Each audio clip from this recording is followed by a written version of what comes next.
vacíos en la construcción del hospital en la Feria Internacional. Vacíos millonarios. Entonces, ¿para qué está siendo utilizada los recursos en el marco de la pandemia? Justamente, ¿verdad?, que todo eso necesita más profundidad en la investigación. ¿Qué está pasando con los recursos aprobados por el órgano legislativo? El órgano legislativo no es el culpable de la incontrolable pandemia. Esta es responsabilidad del Ejecutivo, de la Presidencia de la República. Y un comentario. Es que es interesante. Leamos, estimados. 15 días más. 30 días más.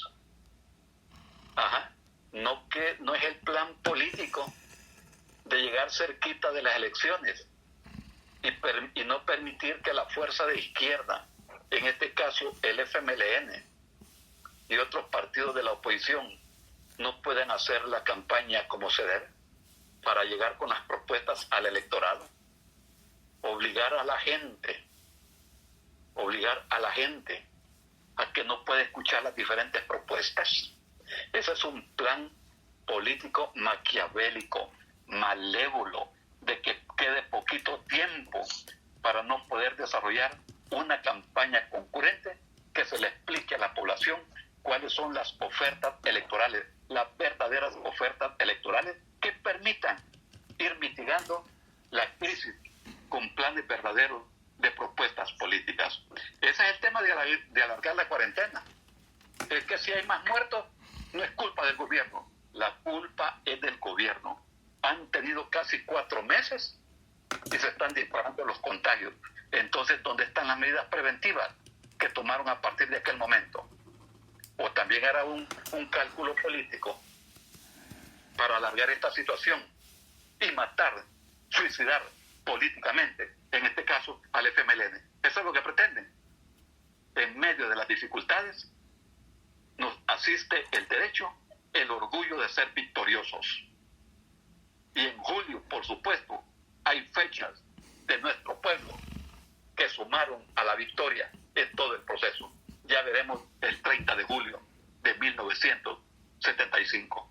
Ya veremos otros hechos que han tenido lugar, porque la historia es de compromiso social, de cambios, y justamente en el mes de julio, por eso tendremos la oportunidad de compartir con ustedes para recordar la memoria a nuestros caídos en aquellos momentos heroicos de la represión y de las masacres gubernamentales. Desde Maryland saludan a Carlos, dice ex canciller Ernesto, y también dice, gran error, dice, el legislativo darle herramientas, darle las armas, darle los instrumentos al ejecutivo, al aprobarle esos 2,000 millones de dólares, sabiendo que es un gobierno irresponsable, corrupto, malversador. Esos errores no se pagan fácil. ¿Qué pasó? Le piden explicación a Carlos Castañeda. Adelante. Compañeras y compañeros, estimada diáspora, yo sí quiero en este punto, por supuesto, que respeto las opiniones, pero también el FMLN saluda con la frente en alto. Cuando los intereses de la población son primordiales, es que se toman este tipo de decisiones. Otra cosa es, y aquí voy al argumento fulminante, otra cosa es, yo te entrego los recursos, porque hay estado de crisis. Yo te entrego los recursos, porque la gente necesita la atención primaria. Y cuando esto es dirigido hacia otro lado, no ha sido, digamos, el mandato que ha dado el órgano legislativo, no ha sido el decreto que ha dado el órgano legislativo. es la manipulación en medio de la crisis. Y no quiero referirme, es que no es absoluto en El Salvador el caso que el Ejecutivo ha manejado mal la pandemia y por ende los recursos. Ya está saliendo a la luz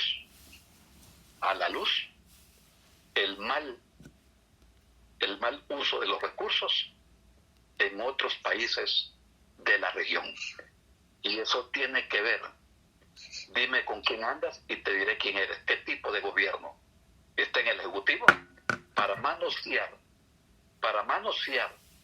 para malversar los fondos, tanto públicos nacionales, aprobados en el presupuesto nacional ordinario de un año, como los préstamos internacionales que son ratificados por el órgano legislativo. Y en eso soy contundente, estimado compatriota.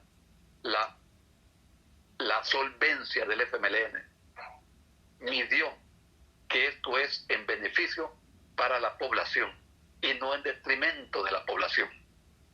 Por eso vendrán las cuentas, las auditorías, para establecer las responsabilidades. Particularmente está el Ministerio de Obras Públicas, el Ministerio de Salud, y ahí está la firma del Ministro de Salud en la compra de mascarillas. Un gobierno, su funcionario no puede ser juez y parte de comprarme a mí mismo las mascarillas, los insumos médicos, insumos de protección. Eso es prohibido por la ley. Por eso a la hora de la rendición de cuentas hay mucha tela que cortar. ¿Quién fiscaliza la ejecución de los recursos? Los entes contralores, las auditorías internas y externas. Y en ese sentido también nosotros dejamos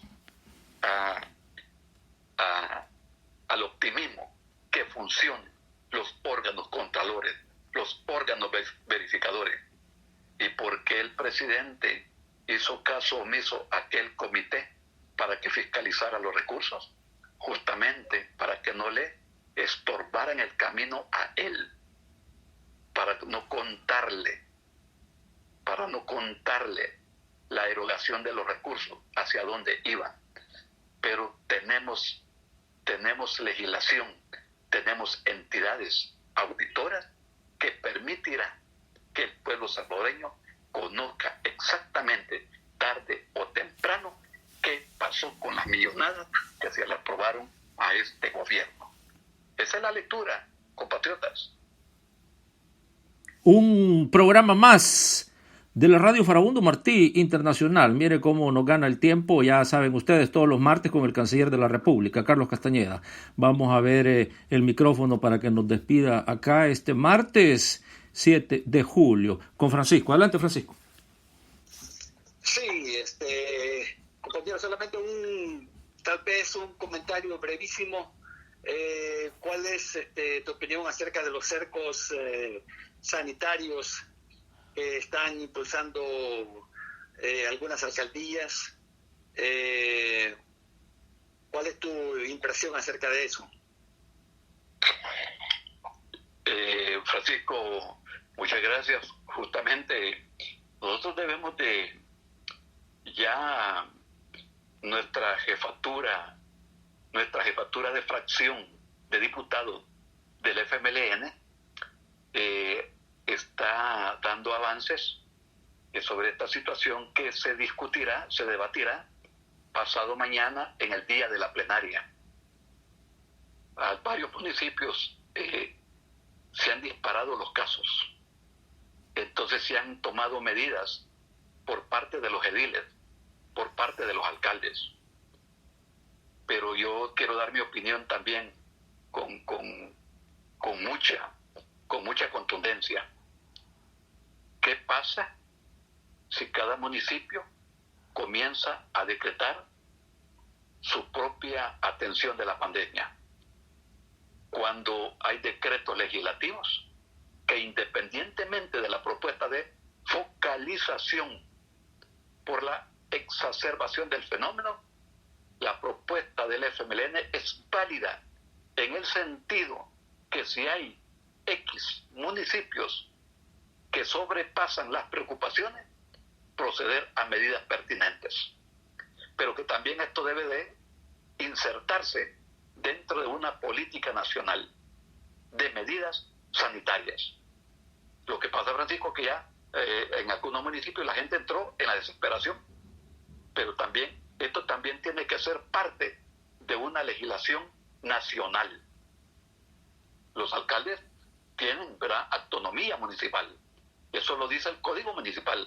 Pero igualmente, cuando se decretan medidas legislativas para ser ejecutadas por el órgano legislativo, en esa medida también hay que comprender el carácter universal que tienen las leyes, aplicables a todo el territorio de la República. Pero no estoy hablando de los términos que ha hablado el gobierno, de encerrar a todo mundo indiscriminadamente, militarizar a la sociedad. Eso es imperdonable, eso no se permite.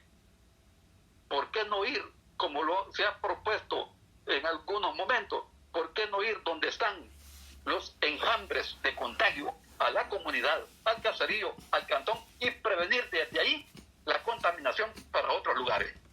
La atención primaria de primer nivel tiene que ver mucho en esto. En esto el Frente debatirá el día jueves de qué se trata la cuarentena focalizada y no la cuarentena restringida que quiere imponer el gobierno. No nos oponemos a las medidas, estamos por las medidas y la población es consciente de tomar medidas, pero que no se le trate de un encierro total y que se muera de hambre. Ese es nuestro comentario. Adelante, Francisco. Sí, muchísimas gracias, compañero Carlos Castaneda. Siempre aquí nos alumbras el camino, nos das mucha información muy acertada. Estamos muy agradecidos por tu participación, tu tiempo. Bueno, querida diáspora, querido pueblo de El Salvador, allá en nuestro territorio, sabemos que las condiciones son difíciles ahorita, pero sepan de que estamos aquí brindando solidaridad y continuaremos en esta campaña en apoyo a nuestro querido y amado pueblo de El Salvador. No sin antes recordar que las palabras de Che Guevara, de que debemos de convertirnos en pesadilla de todos aquellos que quieran robarnos nuestros sueños. Y ahora estoy agregando una cosa más. Quiero decir a todo aquel que me escuche en cualquier parte del planeta que yo he tomado mi decisión de dar mi voto por el FMLN, que es el partido más serio, más organizado y más combativo en la historia de nuestro pueblo. Buenas noches. Adelante, Carlos, con el saludo de despedida. Buenas noches, compañeros de la diáspora. Yo quiero expresar una felicitación a los contingentes que han participado en todas las actividades que tienen que ver con el DACA, con los DREAMers, con el TPS, que es el derecho de nuestra diáspora de buscar su residencia en Estados Unidos, en este caso. Felicidades a los contingentes que se han incorporado a esa actividad por los derechos de nuestros compatriotas, particularmente en Estados Unidos. Sigamos adelante y gracias por estos espacios que nos permiten debatir la coyuntura nacional y la coyuntura internacional. Buenas noches y muchas bendiciones, compatriotas, querida diáspora, queridos oyentes. Para toda la diáspora, Radio Farabundo Martí Internacional con Carlos Castañeda. Nos vemos el próximo martes.